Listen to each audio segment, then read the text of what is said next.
Dins de la Guerra Civil hi ha un fenomen molt important que és el de les brigades internacionals. A què obeeixen? Les brigades internacionals té un doble vessant. És allò, proletarios del mundo unidos, allò, ajudeu-nos a la lluita contra el feixisme, gent des dels Estats Units, des de Cuba, des d'Alemanya, des d'Anglaterra, des de països molt diferents, venen aquí a donar suport a la república.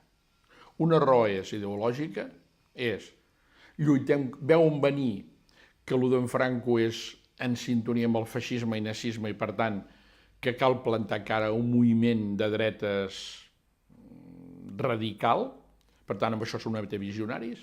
Hi ha una part d'aventurers.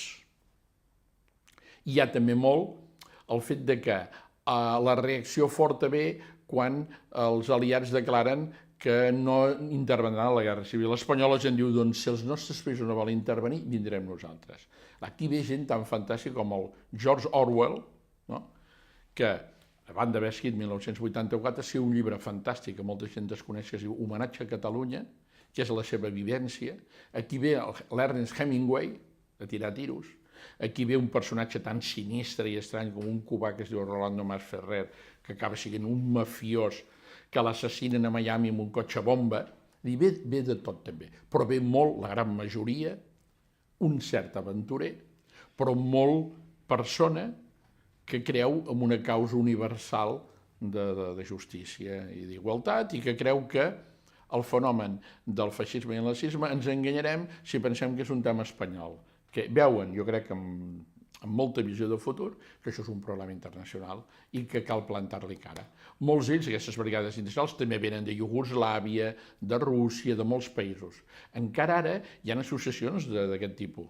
I, per exemple, la columna Lincoln, em sembla que la documentació és a Nova York, o sigui, alguns d'ells generen, documents, són milers de persones que venen aquí a la Guerra Civil.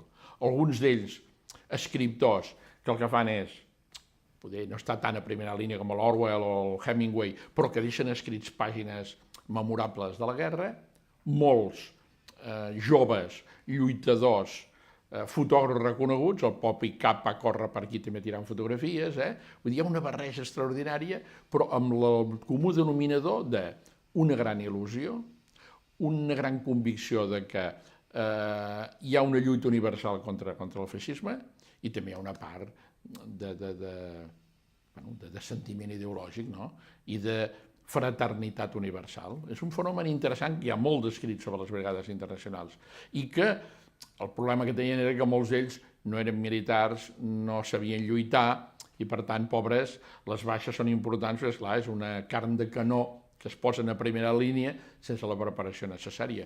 Però va ser un suport important, també, si vols, més enllà de simbòlic real, a la causa de la República.